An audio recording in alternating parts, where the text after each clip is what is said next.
In today's video, I'm going to teach you how to add moving averages on Tradingview. Moving averages are one of the simplest ways to smooth out price action and spot trends at a glance. So let's walk through how to add them and tune them for clarity. With your chart open, start by heading to the top menu and clicking the Indicators, Metrics, and Strategies button. This opens the indicator library where you can quickly find what you need without scrolling through long lists. In the search box, type moving average. You'll see a few choices appear. If you want a simple moving average that gives equal weight to each candle in the look-back period, choose moving average. If you prefer something that reacts a bit faster to recent price changes, select moving average exponential, often labeled EMA. Both are useful. The simple one is smoother, while the exponential one is more responsive. Once you've picked the type you want, click it to add it to your chart.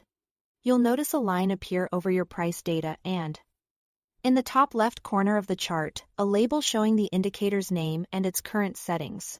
That's your moving average in action to configure it. Hover your cursor over that indicator label in the top left and click the gear icon to open settings.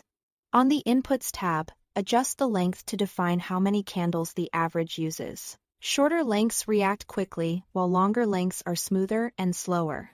Common examples include 50 for medium-term context and 200 for a longer-term trend view. Below that, set the source. Most traders use close, since it reflects the final price of each candle, but the option is there if you want to reference open, high, or low.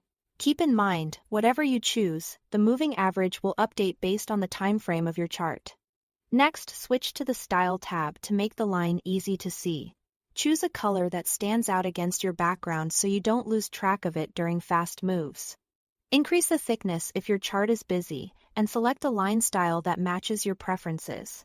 Clean, consistent styling helps you scan the chart quickly and avoid confusion. That's it. Thanks for watching.